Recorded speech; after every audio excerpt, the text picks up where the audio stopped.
Good evening, punters, and welcome to another episode of The Tripod, where we break down every NRL game every week from a betting perspective. This week, we'll be having a look back through round 16. Round 16, not the best week for us, going 4-4 on our best bets, but it has still been a very good season. And 4-4, you know, it's been one of those ones where, like, the bad rounds that we've had, and we've only had like 2 or 3 pretty bad rounds. We've either gone like 4-4 or 3-3 or like lost by like one best bet. So it's been a good season overall. Jacob, how you doing?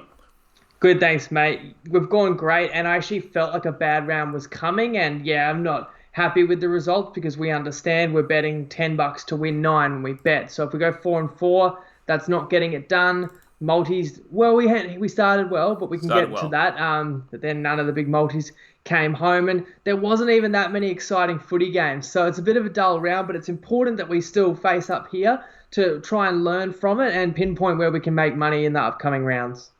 Yeah, absolutely. Let's start off with the first game of the round. It was the Thursday night game, and it was the Rabbits absolutely demolishing the Eels 38 points to 0. We had 2 best bets on the game, and we lost both best bets, and kind of a bit annoying because we said to ourselves, not only in the preview, but also, before the pod, we were saying we like the Rabbits in this one and we like the under. And the Rabbits cover and the game goes under the total of 38.5. But we took the try line because we thought there'd be a couple of pens, that sort of stuff, which is kind of annoying when you're on the right side and you do lose that one. But the Rabbits, really impressive in this one. And I guess this story is more about the Eels because it's been a tough one to kind of gauge how good this Eels team is. They've been winning games, but they hadn't been winning them convincingly, and you kind of say, well, a win's a win. But at the same time, they hadn't been beating up on everyone, and were they due? And now it's been the last couple of weeks where they've put in relatively lackluster performances, and this one against, in a pretty big game against this Rabbit side. And a shame that Latrell got injured and looks like he's going to be out for the rest of the season now, because this spine of this Rabbits team was just starting to really click. And I remember we said this earlier on in the season, that spine could really improve and be one of the better spines in the comp down the home stretch. But even without Latrell, this Rabbits team is rolling, and it's going to be a cracker next week against the Storm. That's right. You got Cook and dummy half and Reynolds Walker. They're playing unreal. The backline execution is so good. And don't forget, they didn't have Gagai. They didn't have Alex Johnson in this game. Latrell hurt. That does really hurt them, even though the guys who have come in have done really amicably in those positions. The Bunnies are humming along very nicely, and we've been saying this for quite a few weeks. We've seen something in them that other people haven't seen. And look, I want to sit here and say that we predicted it. I mean, we did take the Bunnies head-to-head in our multis, and we had the Bunnies in to cover in our same gamer, which I think was that paying like $8 odds. $8.60. We had Paulo to score a try and stuff, so that was a nice start to the round. But I can't say we predicted this result. Like that was a shocker. And the Eels are not only losing this game, losing Dylan Brown for an extended period with an ankle or heel injury. We'll find out how severe that one is. Look, I will not write off Parramatta. They were shocking in this game. They're blown off the park. And you're right, it's not one bad game. You can tell me it's been a month of lackluster performances. But I wonder, maybe, are they going through a heavy workload at training where the players aren't as energized as they should be, or with the long-term goal of peaking for the finals? And I still wonder if maybe you don't want to write this team off because they actually can get back to the form that we saw in the first half of the year. But it's hard to say.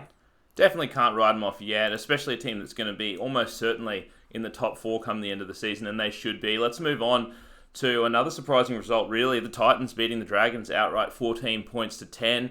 Didn't have any best bets on this one, leaned slightly towards the dog, but definitely thought that the Dragons would at least squeak out a win in this one, and that's what it looked like. The Dragons are up, 6 with 5 minutes left, and just bang, bang. Titans 2 tries in 5 minutes, and look, some people might say it's lucky, and parts of it is, but it's also, you've got to give massive props not only to the Titans players, but also to Holbrook for getting this team up time and time again, because a lot of teams lay down in those positions, and as we saw this week, like with teams like the Knights, a lot of top 8 teams lay down late in games in these positions. So, look, massive effort by the Titans, and this officially spells the end of the Dragons season, and despite the fact that we probably knew they were never making the 8, they probably didn't. Now they do. So I do wonder if this might be the heartbreaker for the Dragons season.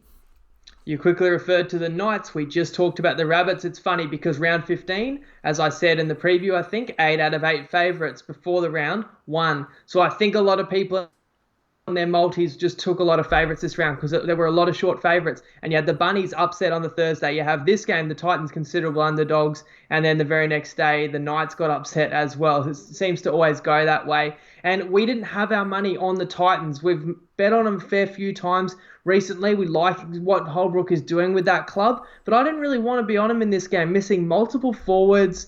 I didn't have that confidence. St. George's had won 2 in a row, still mathematically in the finals hunt, as you said, and they led 10-4 late, and they always looked like in control. But I think it was back-to-back errors coming out of their own territory, just invited the Titans in. And Fogarty, I think it's quite funny and quite fitting that he gets ridiculed for being chased down by a prop last week in a game where they lose by 20. He scores back-to-back tries. Good on him. Couple of guys I want to talk about. AJ Brimson. I won't talk for too long, but I think he should play for Queensland. I think he's that good. You pick him and you play him in the centres because Queensland is very thin outside backs. This kid is an emerging star. And Peachy, a guy who has played Origin, he had to step up. I said a lot of their middle forwards were out. He actually did maybe his best game in a Titans jersey, and he's been underwhelming. But hey, they don't win that game without him.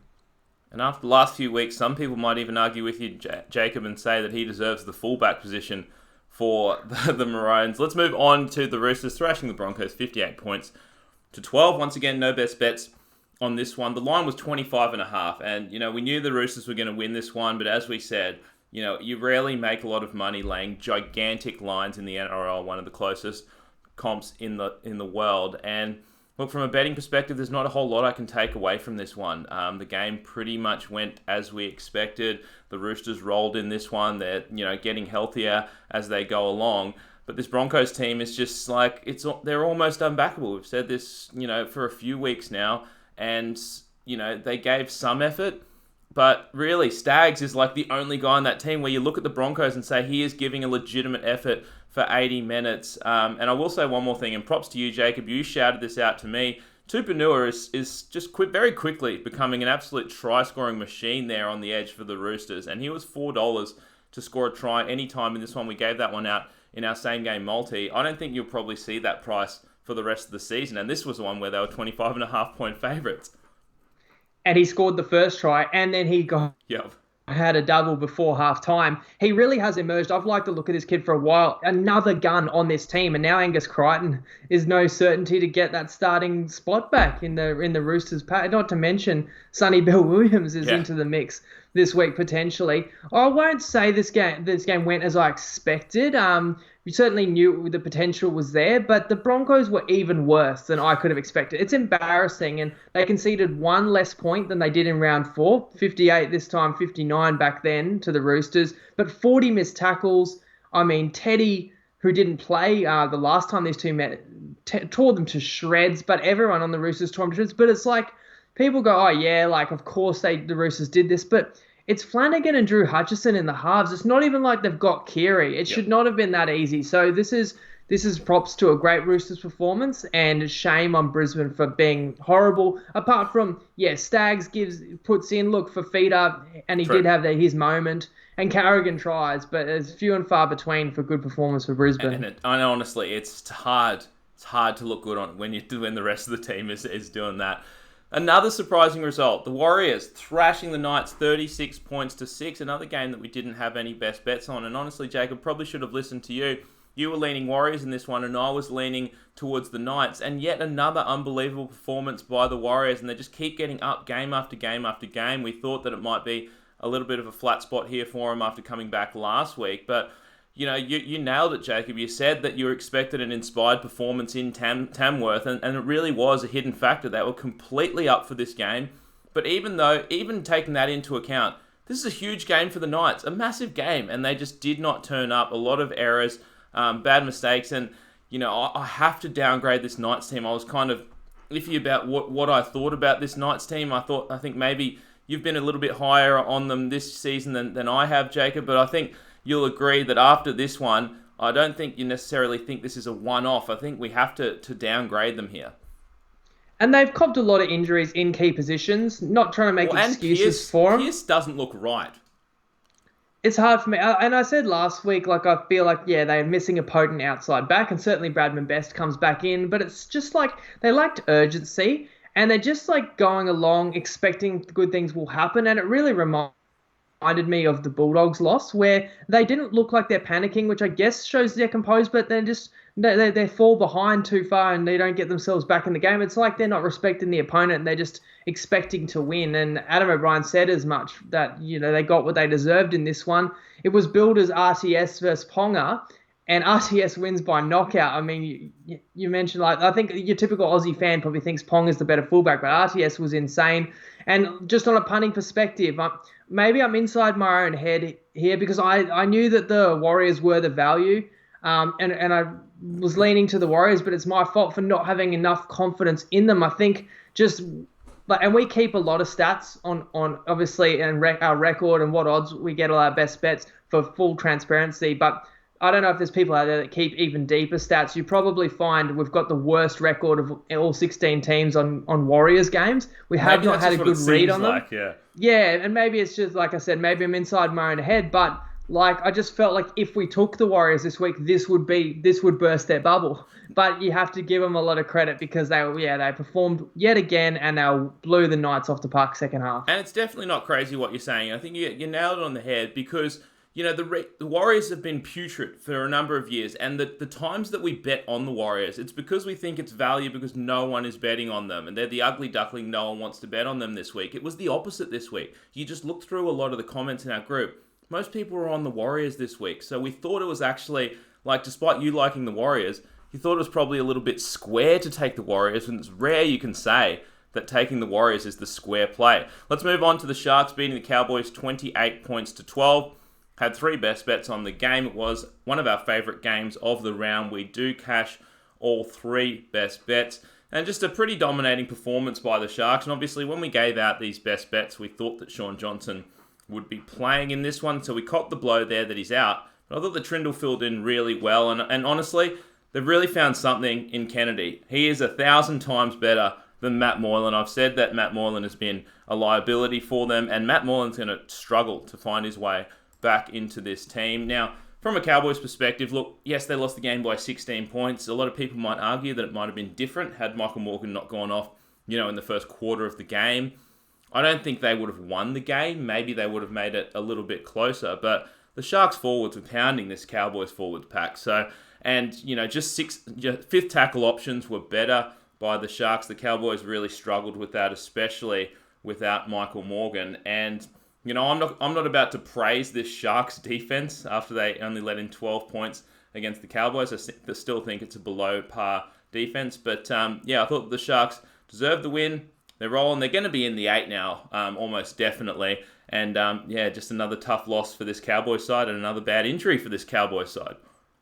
Yeah, that's right. It's been a tough year. And look, we don't rate the defense of either of these two teams. That's why all of our bets on this game was like kind of leaning towards a high-scoring affair. And then Shaun Johnson out was not ideal, because he's been close to the best attacking player in the competition. But they win and they cover anyway. And New Zealand, amazing story. Coming 9th right now, they would have loved the Cowboys to do them a favour, because they could have been within 2 points of the 8. Oh, yeah. And New Zealand making the 8, which they'll fall short, but even being in the hunt is amazing. But the story that no one's talking about is the Sharks being in the 8. And I think it's because they've made the 8 like the last 5 years, so it's relatively expected. But they've had the season from hell. When you look at the players they've lost, losing Bronson Cherry, who's your emerging superstar for performance-enhancing drugs. You lose Josh Morris, who's been killing it, wants to walk out and just walks up the road to the Roosters. Fafita's your key prop, heart and soul, has barely played when he has on one leg. They've had Johnson, Moylan, Dugan, Townsend all in and out of the team, all injured. John Morris was not a hand-picked coach. He's a coach that got shoehorned in because Flanagan had to serve a suspension. He's done an amazing job, honestly. And in this game, they had Tracy and Trindle in the halves that did well. We had former Kiwi back rower Nick Cora, who I didn't understand why he was dropped previously, back in the team, and probably the Sharks' best player. And the Cowboys couldn't go with Cronulla. I actually love the fact that they just go out there and they just play footy. They keep throwing it around and make things happen. They do indeed. Let's move on to the Panthers beating the Tigers 30 points to 6. We had 3 best bets on this game. We go 1 win and 2 losses. Look, we did think that the Tigers would be able to keep it close in this one, in a game that, we expected to have a lot of feeling with the pre-game comments, and just, obviously for obvious reasons, the Tigers and Panthers don't really like each other. And that's the way that it looked early on. The way the game it started had a lot of feeling in it. The Tigers were completely up for this one, and they were better over the first 20 minutes of the game. I thought they scored the first try, and they looked better. But look, this is going to be more about the Panthers. The Tigers aren't going to make the 8 this year. The Panthers never panicked, and I know they're only down 6-0, but like a lot of these teams, when they get down, and they've scored the first try like 14 games in a row, so yes, they've never really been like down a huge amount, but they got down 6-0. The Tigers were not all over them, but they were looking better. They never panicked.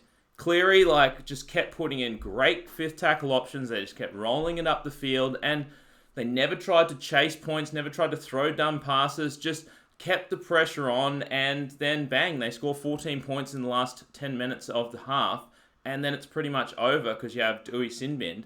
And you know what it reminded me of? It really reminds me of this Roosters team of not this year, but the last 2 years. Just a superstar team, and they get down, doesn't matter if it was 10 or 12 points, and they'd rarely be down that much, but when they were, they just never panic. They just roll up the field, play the same way, keep the pressure on. And I think it's just relentless is a great way to describe this Panthers team, because they do not let the foot off the pedal, and it was a very, very impressive performance. And, after the sin bin at the end of the first half, the Tigers, you didn't think they were going to crawl back into it, but they kept the scores the same, and had a guy on, they had the ball in attacking position, and then Benji puts in a terrible third tackle grubber that goes straight to Edwards, and then the Panthers rolled from then on out. But impressive performance by the Panthers. Yeah, the Panthers turning up every week, expecting that they're going to win, knowing that they rip in and they apply pressure to their opponent for 80 minutes, and they don't think anyone can beat them. And they haven't been proven wrong for a long time, which is good for the minor premiership bet rolls on. Storm being pesky, but the only tough game Penrith has left on the slate is Parramatta, which doesn't look so tough now. This game was competitive, so I don't have any regret taking the Tigers. I knew they'd be up for it, and they were. And you get the 6-0 lead early, but really it's 6-all with a few minutes left in the first half. Yep. I thought they're defending stoutly, and I thought Benji Marshall flicks Luai on the nose as he's tackling him. Luai is acting like that was soft. He's been knocked out cold, milks it. So Benji wasn't put on report, but they revised it and gave Penrith a penalty, which just infuriates me because nobody saw it live, but it gets given a penalty because they saw the replay. But I thought it had to be reportable because you're encouraging players to take a dive. Well, Penrith scores, I think, the fifth tackle of that set and gets up 12-6, where it would have been fifth tackle when he was playing the ball. So that's a massive game changer. If that's not bad enough, the Tigers who, were leading and then level, 30 seconds left in the half, Dewey throws it away, throws the ball, coming off his own line, throws the ball to Penrith. Then basically jumps out 3 meters offside, gives away a penalty with a second to go in the half, so another 2 points, and gets himself, gets himself sin binned as well. So, way to kill your team 101 in a 15-second period. So they went from being totally in the game to 14-6 and playing 12 against 13. So that's tough, but they came out second half and fought again. They did not concede any points in that period. Dewey comes back on. They're pushing. If the Tigers get points when they're down 14-6 or even when they're down 18-6, I'm not suggesting that they would have won the game, but we had plus 14.5 in our best bet. And what was our other best bet that lost? We had a couple same-game multis. That we had Tigers plus 15.5, Panthers plus 12.5. The other one we had was Tigers plus 2.5 tries. Yes. And they're within 2 tries. Right up until 6 minutes to go, and that's without scoring in the second half. So I'm just saying, those bets were still there. They still could have won, and if they would have just taken one opportunity, and if I'm gonna criticize the Tigers, they weren't clinical enough. And you mentioned that Benji Marshall moment. They needed to just put together. You got to be good to beat a team like Penrith. They weren't, but I guess I'm not just trying to defend our plays, but I'm trying to say the game was a lot closer than 30-6, that's for sure, when they did score 12 points in the final 6 minutes. But again, that is what you get with this ruthless Penrith in 2020. And a lot of similarities with the Panthers-Tigers game to the Storm-Seagulls game. Not only the exact same scoreline, but similar type thing where, the Seagulls came out in this one bang up for this one. They were really up for it in the first sort of 15 to 20 minutes. And then, I think the difference is between these teams, like we talked about the Panthers before and the Tigers, like Tigers, they have glimpses or like periods in the game where they're like really awesome, but it's just like these teams like the Storm and the Panthers, they are just solid, just relentless for 80 minutes, and you got to be really on your game if you're playing them. And this reminded me of that. Seagulls started well in this one, and the Storm just kept the pressure on. Some moments of brilliance, I guess, like the kick to Addo-Carr for the try. That's what sort of broke the game wide open. It was all Storm after that, and I don't think that kick was even for Addo-Carr. I think it was for touch anyway. But, the difference in this one, I think, is just like the fifth tackle options. It's the same as this game as the Panthers game. We talk about it. Like, the Seagulls made some horrific fifth tackle options. And sometimes that's the difference because you cannot build pressure unless you're, getting repeat sets, pinning your opponent, in their own 20. And the Seagulls just weren't able to do that. And, to be fair on the Tigers and the Seagulls, they don't have the troops that the Storm or like the Panthers do. But even so, you can still be disciplined enough to put in good fifth tackle options, and they weren't. I felt like, Manly came to play, and they had that early trick shot where Jake Trbojevic got it first receiver on third tackle, attacking the goals line, puts a kick to the corner, and the Storm's, outside backs had all come in. Garrick gets to the ball easily, like maybe could dive, catch it on the fullback, lets it bounce, fumbles it, and that kind of summed up their day. Like they shot their shot and they missed. In saying that, they still strike back to 6-all, and you're going, all right, well, Manly knows they're not going to make the finals, but this kind of might be their grand final. But it was such a typical Storm performance in that they don't panic, and they just grind them out of the contest. And the Storm weren't very sharp today. But when you consider that Munster, Jerome Hughes, Cam Smith, Jesse Bromwich were all back from injury, this Lume was on debut on the wing. You had your centre, Seve was off injured very early. Hines come into the centres. Brandon Smith, Kenny Bromwich were out. You can forgive a little bit of a lack of cohesion. They still did more than enough, and you still win the game by 24.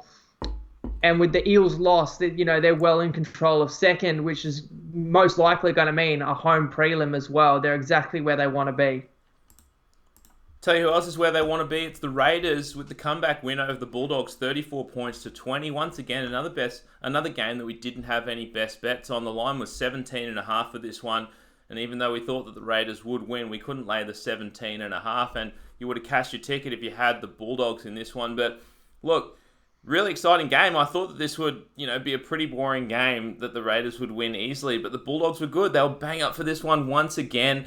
And, I thought that one good thing about the Bulldogs in this one that, they've probably lacked earlier on in the season, and I don't know if it's one of the reasons why the Bulldogs get better once they're out of the hunt for the 8. But is it because they fucking are more willing to spread the ball and they're playing with a little bit less pressure? Because that's what they did in this one. They were willing to spread the ball, and they played well. And, they had a chance to win this one, even though the second Bulldogs try was a fucking clear obstruction, and that pretty much changed the game. They scored 2 tries after that one before half-time, and then, the Raiders had to come back, and the Bulldogs, as they, are known to do, collapsed in the second half, didn't score a single point. But props to the Raiders in this one. Really gutsy win from them, and it shapes up for a really exciting game against the Roosters for that top 4 spot.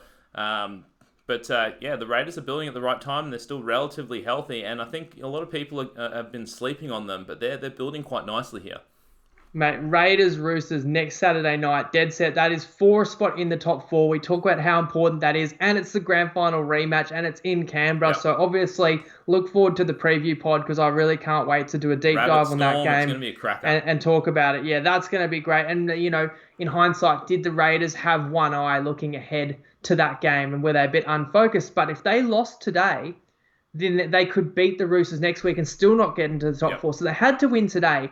Now, the Bulldogs, to answer your question, I think part of the reason they've done really well to end seasons when they've been out of the hunt is they do ambush sides. Teams don't take them as seriously as they should. And then if they turn up really intense, they can actually jag some wins. And And that's kind of what happened in the first half. And I said in the preview, like, there's been many, many games this year where the Raiders have not put in a good 80-minute performance. And this would be the kind of game where you probably could just win playing well for a half. And they were losing 20-12 at halftime. I mean, I look back, the Dogs have only scored 20 in a game twice this year. They had 20 at halftime in Canberra as an 18-point underdog. So, bit of a shocker. Because of maybe the try of the year from Kerrod Holland. Yeah, right on the stroke of halftime as well. But then Tom Starling got sin-binned like a minute or two into the second half. So it was 20-12. So you're up 8 and the Dogs knocking on the door. I mean, you could have taken the 2 right there and been up 10. Or if they could have scored against 12 on the goal line, that could be a 14-point lead and your opponent's a man short. They could have got the upset. But the Raiders repelled them. And then basically Jack Whiten took over. And I've said this before. I remember going to their preseason training camp open day and watching him and saying he's going to score a lot of tries where they go left of the ruck and then he just comes back in against the grain. And I tell you, someone look up the advanced stats. Nobody scores more tries from first receiver than Whiten. It's like nobody is putting him through a hole or doing him any favors. He just catches it first receiver. Yep. And then just bullies people. And he scored back-to-back tries. He's so powerful. Yeah. And he's a stud of a footy player. He got him back in the game. I mean, how many did they end up winning by? They won by 14. Right? They rolled over. I think they scored 18 straight points. And that's what they needed to do in the second half, and they were pumped. And as I say, it just builds up for this hell of a clash that we've got coming up in round 17. But wait for Wednesday for the preview on that. Yeah, it is shaping up to be an awesome round 17. But look, guys, an average week this week, but still been a very, very profitable season so far. And profitable on the multis this week as well, catching that one, like Jacob said, over $8 on Thursday night. But thanks for tuning in, and we will catch you guys 6 p.m. on Wednesday night. Same place, same time to preview round 17. See you then. Lego.